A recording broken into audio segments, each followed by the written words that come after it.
सामाजिक न्याय और अधिकारिता मंत्रालय के प्रायोजन में कम्युनिटी रेडियो एसोसिएशन द्वारा निर्माणित अटल वायु अभ्युदय योजना पर आधारित कार्यक्रम हमारे बुजुर्ग हमारा अभिमान एपिसोड 17 रजत अर्थव्यवस्था सिल्वर इकोनॉमी।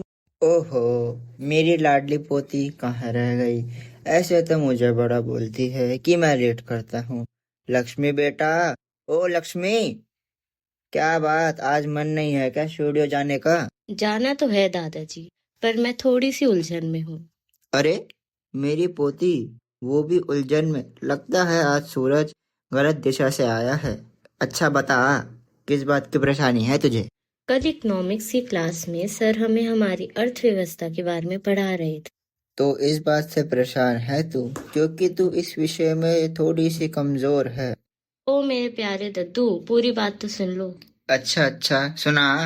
हाँ, तो बीच में सर हमें सिल्वर अर्थव्यवस्था के बारे में बता रहे थे। मेरी तो कुछ समझ ही नहीं आ रहा था और होमवर्क में भी इसी से रिलेटेड दिया। बस इतनी सी बात से परेशान हो गई तू? चल आज इसी विषय में स्टूडियो में चलकर बात करते हैं।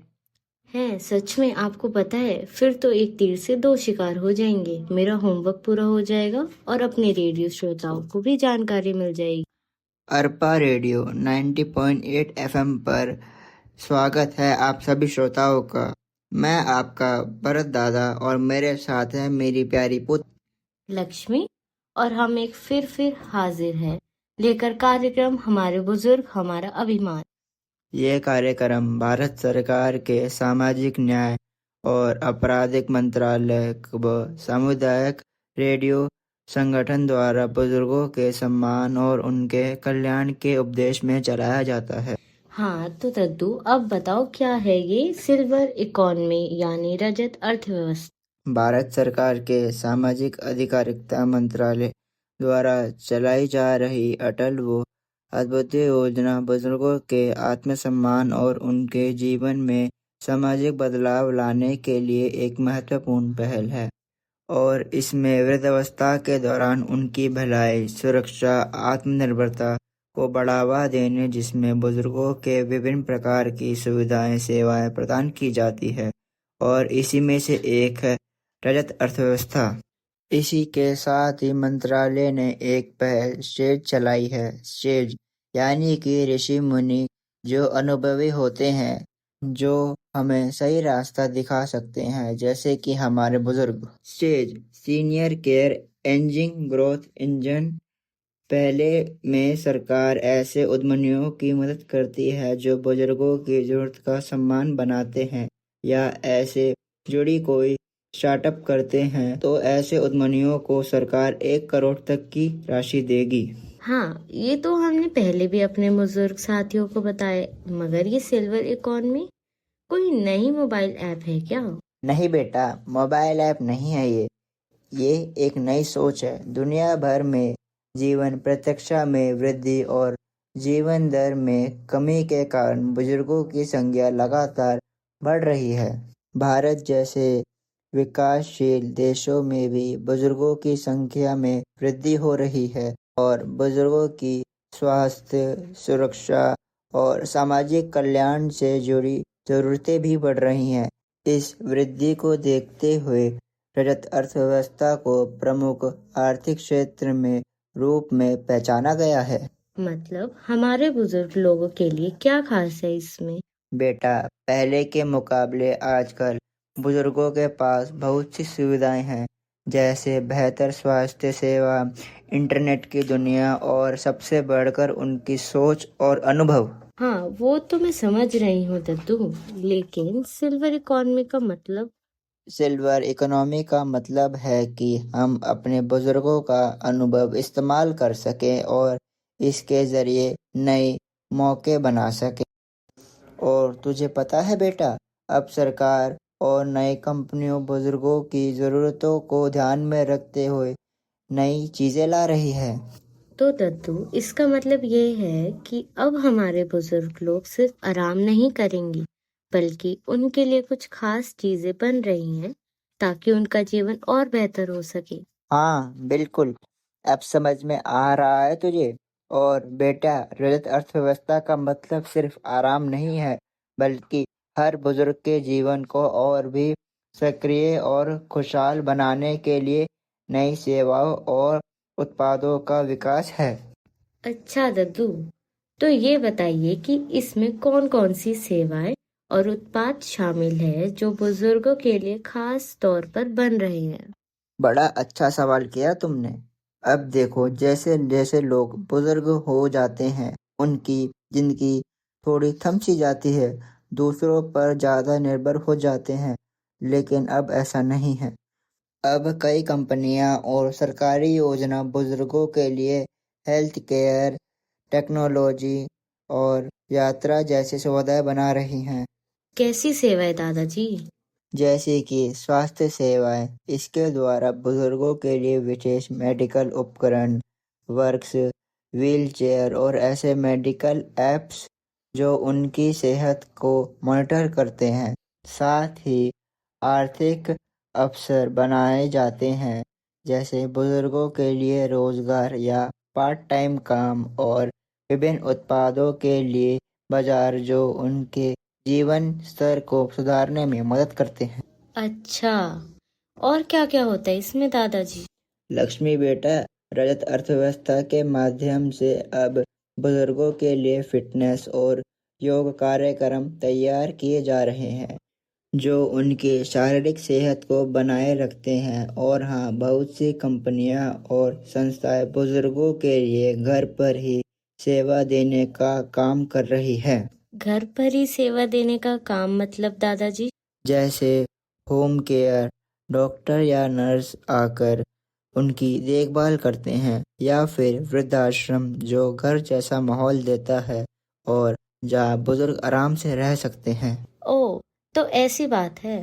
और लक्ष्मी बेटा, इसमें बुजुर्ग व्यक्ति अपने सेवानिवृत्ति के बाद भी अर्थव्यवस्था में योगदान दे सकता है, चाहे वो पेंशन में खपत करके या फिर छोटे व्यवसायों में काम करके।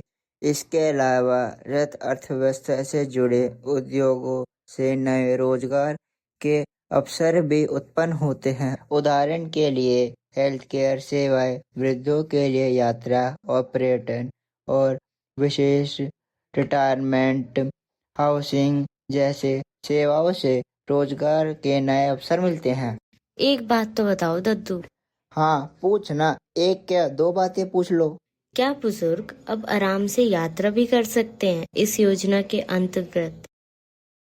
बिल्कुल, अब बहुत सी ट्रैवल एजेंसियों और कंपनियां बुजुर्गों के लिए खास यात्रा पैकेज डिजाइन करती है। इस पैकेजों में बुजुर्गों के लिए आरामदायक यात्रा, सुविधाजनक होटल और अगर जरूरत हो तो मेडिकल सुविधाएं भी दी जाती हैं। फिर तो इसके द्वारा बुजुर्गों के लिए ऑनलाइन शॉपिंग भी आसान हो गई होगी।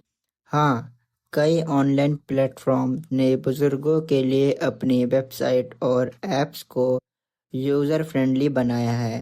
ऐसे ऐप्स पर बुजुर्ग आसानी से अपनी पसंद की चीज मंगवा सकते हैं और इसमें 24/7 कस्टमर सपोर्ट रहता है, ताकि अगर किसी को मदद की जरूरत हो तो वो तुरंत पा सके। सही बात है दत्तू, हमारी सरकार बुजुर्गों के हित में निरंतर प्रयासरत है। अटल वयोवृद्धि योजना और रजत अर्थव्यवस्था इसके उदाहरण है। बुजुर्गों के लिए मनोरंजन और सामाजिक गतिविधियों भी रजत अर्थव्यवस्था का एक अहम हिस्सा है। यह यात्रा, सामाजिक संपर्क और मानसिक स्वास्थ्य को बनाए रखता है और वृद्ध व्यक्तियों के जीवन को सुगम बनाने में मदद करता है। मतलब दद्दू, रजत अर्थव्यवस्था वृद्धों को समाज में अपनी पहचान और आत्मसम्मान बनाए रखने का अवसर देती है और एक सक्रिय सशक्त भागीदार के रूप में समाज में शामिल करती है। बिल्कुल सही बेटा। और बुजुर्गों की बढ़ती संख्या और उनकी आवश्यकताओं को देखते हुए रजत अर्थव्यवस्था कई व्यापारी अवसरों को जन्म दे रही है और व्यापार और उद्योग को भी भला हो रहा है और इसके अर्थव्यवस्था को नई दिशा मिल रही है और बुजुर्गों का भी भला हो रहा है। ओह, तो इसका मतलब है कि इससे बुजुर्गों को आराम और खुशी से भरा जीवन मिल सकता है। सही कहा ना दादाजी? बिल्कुल सही। रजत अर्थव्यवस्था के बारे में और अधिक जानकारी लेते हैं। हाँ बिल्कुल दद्दू, चलो सुनते हैं। नमस्कार दोस्तों, आज हम एक ऐसे विषय पर चर्चा करेंगे जो हमारे बुजुर्गों के लिए उनके बुढ़ापे में वरदान जैसा है। वह है रजत अर्थव्यवस्था। मुझे तो यह शब्द नया सा लग रहा है रमेश, लेकिन जैसे कि मैं समझ पा रही हूँ, रजत अर्थव्यवस्था से आपका तात्पर्य वृद्ध लोगों के लिए बनी अर्थव्यवस्था से है ना? बिल्कुल नमिता, रजत अर्थव्यवस्था का मतलब है वो आर्थिक गतिविधियां जो वृद्ध जनसंख्या की बढ़ती संख्या से जुड़ी हुई है। इसमें वृद्धों के लिए सेवाएं, उत्पाद और सुविधाएं शामिल हैं। एक रिपोर्ट के मुताबिक आने वाले दशकों में वृद्धों की संख्या तेजी से बढ़ेगी और यह हमारे अर्थव्यवस्था के लिए बड़ा अवसर बन सकता है। बिल्कुल, मैं तो खुद इस क्षेत्र में काम कर रही हूँ। मेरी कंपनी वृद्धों के लिए विशेष उत्पाद और सेवाएं देती है, जैसे कि स्वास्थ्य निगरानी उपकरण, घर में सुरक्षा के लिए सेवाएं और मानसिक स्वास्थ्य को प्रोत्साहित करने वाले कार्यक्रम। ये तो सही है, लेकिन क्या हमारे समाज में वृद्धों के लिए इतनी सुविधाएं हैं जितनी उन्हें चाहिए? ये एक महत्वपूर्ण सवाल है रमेश। फिलहाल तो हमारी नीतियाँ और सेवाएं वृद्धों की वास्तविक जरूरतों को पूरा करने के लिए पर्याप्त नहीं है। हमें एक समग्र दृष्टिकोण की जरूरत है, जिसमें बुजुर्गों के लिए स्वास्थ्य, सुरक्षा और सामाजिक सहभागिता के साथ साथ आर्थिक अवसर भी प्रदान किए जाएं। सही कहा आपने नमिता। अगर हम रजत अर्थव्यवस्था को सही तरीके से समझे तो यह हमारे समाज के लिए बहुत फायदेमंद हो सकता है। इसमें वृद्धों के लिए ही नहीं, बल्कि यह उद्योगों को भी एक नया आयाम देगा। उदाहरण के लिए हेल्थ केयर, आवास, यात्रा और यह यहाँ तक कि वृद्धों के लिए टेक्नोलॉजी की डिवाइसें। यदि हम वृद्धों को सशक्त बनाएंगे तो वे अपने जीवन में खुशहाल और सक्रिय रहेंगे और यह समाज की समृद्धि में भी योगदान देगा। मैं मानती हूँ कि रजत अर्थव्यवस्था एक सुनहरा अवसर है। बिल्कुल सारिका, हमें इसे समझने और अपनाने के लिए एकजुट होना होगा। यही समय है कि हम अपने वृद्ध नागरिकों के लिए एक बेहतर भविष्य तैयार करें। ठीक कहा आपने नमिता। इस दिशा में काम करके हम रजत अर्थव्यवस्था के लाभ का पूरा फायदा उठा सकते हैं। और यही हमारी जिम्मेदारी भी है। ये रेडियो नाटक सुनकर ऐसा लगता है कि 60 साल के बाद मुझे भी खुद को सक्रिय बनाने रखने के लिए कुछ सीख लेना चाहिए। राइट दद्दू, 60-65 साल बाद जब व्यक्ति नौकरी से सेवानिवृत्त होते हैं तो उनकी वर्षों से चल रही एक सक्रिय दिनचर्या में अचानक से एक खालीपन आ जाता है। बहुत से लोग इसको स्वीकार नहीं कर पाते। किसी न किसी रूप में खुद को सक्रिय बनाए रखने के लिए कुछ लोग गायन, बागवानी जैसे कामों में अपने आप को जोड़ लेते हैं। सच बात है, यदि शरीर सक्रिय नहीं रहता तो सुस्ती आने लगती है और मन होता है दिन भर बिस्तर पर ही पड़े रहो। और फिर दिमाग भी सुस्त होने लगता है। कहा जाता है अपने न्यूरॉन्स को एक्टिव बनाए रखने के लिए, ज्यादा समय तक जिंदा रहने के लिए भी शरीर की सक्रियता जरूरी है, वरना हर दिन अलग अलग डॉक्टर के पास भागना पड़ेगा। चलिए कुछ बुजुर्गों से मिलते हैं। भाई, हमारे बुजुर्गों की बात सुनकर मैं सोच रहा हूँ कि मुझे भी खुद को थोड़ा और सक्रिय बनाना चाहिए। आप तो वैसे ही बहुत सक्रिय हैं दद्दू। आपसे तो देश भर के बुजुर्ग सक्रिय होना सीख रहे हैं इन दिनों। और रजत अर्थव्यवस्था का सबसे बड़ा फायदा और सीख यही है कि कोई भी उम्र हो, हम नए अनुभवों और ज्ञान से कभी नहीं रुकते। तो ये था हमारा खास कार्यक्रम, हमारा बुजुर्ग हमारे विमान, जो प्रसारित किया गया सामाजिक न्याय एवं अधिकारिता मंत्रालय और सामुदायिक रेडियो संगठन के, जिसमें हमने आज बात की सिल्वर इकोनॉमी के बारे में। आने वाले कार्यक्रमों में भी हम बुजुर्गों की कल्याणकारी योजनाओं के बारे में आपके साथ बात करते रहेंगे। फिलहाल वक्त हो चला है कार्यक्रम के समाप्त का। मुझे लक्ष्मी और मुझे भरत को दीजिए अनुमति। नमस्कार।